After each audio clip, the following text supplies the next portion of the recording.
ସବୁଦିନ ସୁସ୍ଥ ରହିବାର ଘରୋଇ ଟିପ୍ସ। ନମସ୍କାର ବନ୍ଧୁଗଣ, ଆମ ଚ୍ୟାନେଲରେ ଆପଣମାନଙ୍କୁ ସ୍ୱାଗତ। ବନ୍ଧୁଗଣ, ସମାଜରେ ଯେକୌଣସି ସ୍ତରର ବ୍ୟକ୍ତି ହୁଅନ୍ତୁ ନା କାହିଁକି ସମସ୍ତେ ସବୁବେଳେ ସୁସ୍ଥ ରହିବାକୁ ଚାହାନ୍ତି ଓ ସୁସ୍ଥ ଖାଦ୍ୟର ଆବଶ୍ୟକ ମଧ୍ୟ କରନ୍ତି। ତେଣୁ ଏକ ସୁସ୍ଥ ସମାଜ ନିମନ୍ତେ ପ୍ରତ୍ୟେକ ବ୍ୟକ୍ତି ନିଜ ସ୍ୱାସ୍ଥ୍ୟର ଉଚିତ ଯତ୍ନ ନେବା ନିହାତି ଆବଶ୍ୟକ।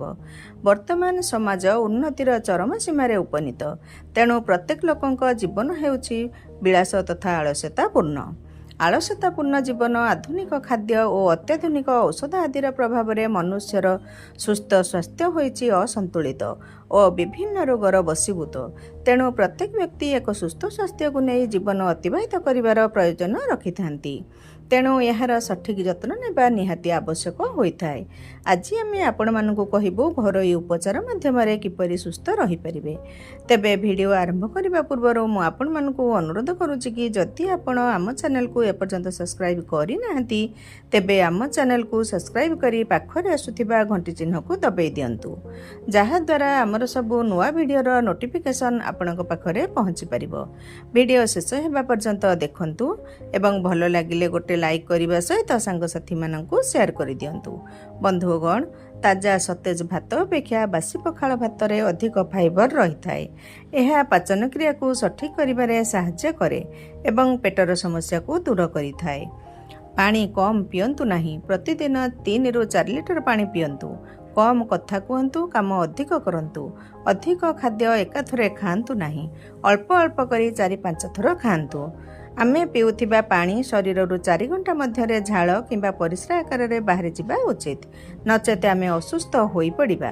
ଅଧିକ ଗୋରା ହେବାକୁ ଚାହୁଁଥିଲେ ରାତିରେ ଶୋଇବା ପୂର୍ବରୁ ମୁହଁକୁ ସଫା କରି ଭଲ ଭାବରେ ପୋଛି କଞ୍ଚା କ୍ଷୀର ହାତରେ ନେଇ 15 ମିନିଟ୍ ମୁହଁର ମସାଜ କରି ଶୋଇଯାଆନ୍ତୁ ଏବଂ ସକାଳେ ଧୁଅନ୍ତୁ। ଏମିତି 3 ମାସ ପର୍ଯ୍ୟନ୍ତ କରନ୍ତୁ। ଦେଖିବେ ମୁହଁ ପୁରା ଗୋରା ଓ ଚିକ୍କଣ ଦେଖାଯିବ। ନିଜ ବୟସଠାରୁ କମ୍ ଦେଖାଯିବାକୁ ପ୍ରତିଦିନ ଗାଜର ଏବଂ ଡାଳିମ୍ବ ସେବନ କରନ୍ତୁ। ତା ସହିତ ଅଧିକ ଟେନସନ୍ ନିଅନ୍ତୁ ନାହିଁ।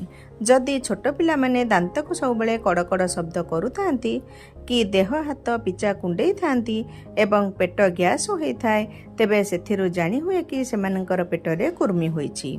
ବେଲପତ୍ରକୁ ବାଟିକି ସେଥିରେ ଗୋଲମରିଚ ଗୁଣ୍ଡ ଅଳ୍ପ ମିଶାଇ 7 ଦିନ ଲଗାତାର ସେବନ କଲେ ଭୋକ ଅଧିକ ବଢ଼ିଥାଏ।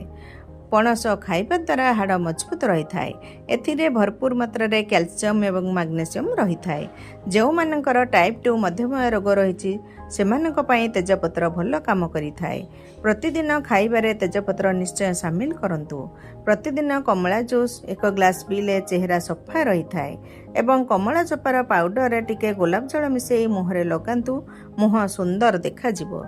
ଅତ୍ୟଧିକ ଲଙ୍କା ଖାଇ ଯଦି ପାଟି ରାଗ ହୋଇଥାଏ କିମ୍ବା ପୋଡ଼ୁଥାଏ ତେବେ ଟିକେ ଚିନି କିମ୍ବା କୌଣସି ମିଠା ଜାତୀୟ ଖାଦ୍ୟ ଖାଇଦିଅନ୍ତୁ। ଜଲ୍ଦି ରାଗ କମିଯାଇଥାଏ। ଯଦି ଅଧିକ ପତଳା ଥିବା ଲୋକ ପ୍ରତିଦିନ ଗଜାମୁଗ, ଡାଳିମ୍ବ ଏବଂ ପାଚିଲା କଦଳୀ ଖାଇବେ ତେବେ ସେ ଜଲ୍ଦି ମୋଟା ହୋଇଯିବେ, ସୁସ୍ଥ ଦେଖାଯିବେ। 2 ମାସ ଏମିତି କରନ୍ତୁ। ପରିସ୍ରା କରିସାରିବା ପରେ ପାଣି ନିଶ୍ଚୟ ପିଅନ୍ତୁ। ସକାଳୁ ଶେଯରୁ ଉଠି ସିଧା ଛିଡ଼ା ହୁଅନ୍ତୁ ନାହିଁ। ଏହା ମସ୍ତିଷ୍କ ଉପରେ ସିଧା ଭାବରେ ପ୍ରଭାବ ପକାଇଥାଏ। ପଖାଳ ଭାତ ଖାଇକି ସାଙ୍ଗେ ସାଙ୍ଗେ ଶୋଇପଡ଼ିବା ଦ୍ୱାରା ଶରୀର ମୋଟା ହୋଇଯାଏ ଏବଂ ଭାତ ଖାଇକି ସାଙ୍ଗେ ସାଙ୍ଗେ ପାଣି ପିଇବା ଦ୍ୱାରା ପେଟ ବାହାରି ଯାଇଥାଏ। ସକାଳର ଜଳଖିଆ 7ଟା କିମ୍ବା 8ଟା ମଧ୍ୟରେ ଖାଇବା ଉଚିତ। ଏହାଦ୍ୱାରା ବ୍ରେନ୍ ଆକ୍ଟିଭ୍ ରହିଥାଏ ଏବଂ ଶରୀରରେ ଏନର୍ଜି ଲେଭେଲ୍ ଭଲ ରହିଥାଏ। ପଣସ ଖାଇବା ପରେ ପାନ ଖାଇବା ଉଚିତ ନୁହେଁ। ନାକରୁ ପାଣି ବାହାରି ନାକ ପୋଡ଼ୁଥିଲେ 2 ଟୋପା ଦେଶୀ ଘିଅ ନାକରେ ପକାନ୍ତୁ। ଜ୍ୱର ଛାଡ଼ିବା ପରେ ପାଟି ପିତା ଲାଗିଥାଏ। ପାଟିର ପିତାକୁ ଦୂର କରିବାକୁ ଡାଳିମ୍ବ ଏବଂ କମଳାର ସେବନ କରନ୍ତୁ। ସପ୍ତାହରେ ଅନ୍ତତଃ ଥରେ କଲରା ସେବନ କରିବା ଉଚିତ। ଅନ୍ୟ ପରିବା ଅପେକ୍ଷା କଲରାରେ ଅଧିକ ଔଷଧୀୟ ଗୁଣ ରହିଛି। ଭୋଜନ କରିସାରିବା ପରେ, ଗାଧୋଇ ସାରିବା ପରେ, କଠୋର ପରିଶ୍ରମ କରିବା ପରେ ତୁରନ୍ତ ଶୋଇପଡ଼ିବା ଦ୍ୱାରା ପାଚନ ଶକ୍ତି ଧୀରେ ଧୀରେ କମିଯାଇଥାଏ। ପେଟର ଷ୍ଟେଚ୍ ମାର୍କକୁ ଦୂର କରିବାକୁ ହେଲେ ଶିଶୁ ଗର୍ଭରେ ଥିବା ସମୟଠାରୁ ରାତିରେ ଶୋଇବା ପୂର୍ବରୁ ଆଲମଣ୍ଡ ଅଏଲ୍ ସହିତ ଆଲୋଭେରା ଜେଲ୍ ମିଶାଇକି ପେଟରେ ମାଲିସ କରନ୍ତୁ।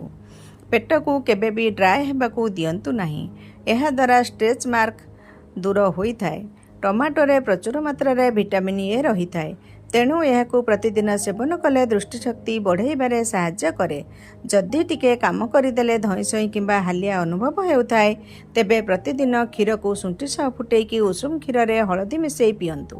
ଜଲ୍ଦି ଆରାମ ମିଳିଥାଏ।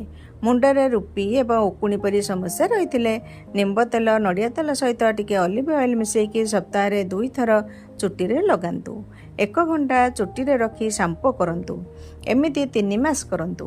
ରୁପି ଉକୁଣି ସବୁ କମିଯିବ। ଯଦି ଘୁଙ୍ଗୁଡ଼ି ମାରିବାର ସମସ୍ୟା ରହିଥାଏ, ତେବେ ରାତିରେ ଶୋଇବା ପୂର୍ବରୁ ଉଷୁମ ପାଣି ପିଇକି ଶୁଅନ୍ତୁ। ଏହାଦ୍ୱାରା ଶ୍ୱାସନଳୀ ସଫା ରହିଥାଏ, ଘୁଙ୍ଗୁଡ଼ି ହୋଇନଥାଏ।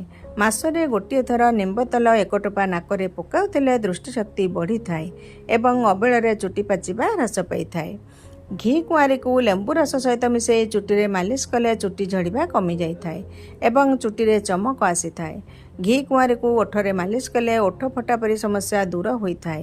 ପେଟର ଚର୍ବି ଦୂର କରିବାକୁ ସକାଳ 4ଟାରୁ ଚାଲିବା ଅଭ୍ୟାସ କରନ୍ତୁ ଏବଂ ଲେମ୍ବୁ ପାଣି ପ୍ରତିଦିନ ସକାଳେ ପିଅନ୍ତୁ।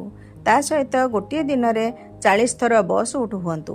1 ମାସ କରନ୍ତୁ। ପେଟର ଚର୍ବି 40% କମିଯିବ। ବନ୍ଧୁଗଣ, ଯଦି ଏହି ଭିଡ଼ିଓଟି ଆପଣମାନଙ୍କୁ ଭଲ ଲାଗିଲା, ତେବେ ଗୋଟେ ଲାଇକ୍ କରିବା ସହିତ ସାଙ୍ଗସାଥିମାନଙ୍କୁ ସେୟାର କରିଦିଅନ୍ତୁ। ଏହିଭଳି ନୂଆ ନୂଆ ଭିଡ଼ିଓ ଦେଖିବା ପାଇଁ ଆମ ଚ୍ୟାନେଲକୁ ସବସ୍କ୍ରାଇବ୍ କରି ପାଖରେ ଆସୁଥିବା ଘଣ୍ଟି ଚିହ୍ନକୁ ଦବାଇ ଦିଅନ୍ତୁ। ଧନ୍ୟବାଦ। ଜୟ ଜଗନ୍ନାଥ ସ୍ୱାମୀ। ନମସ୍କାର।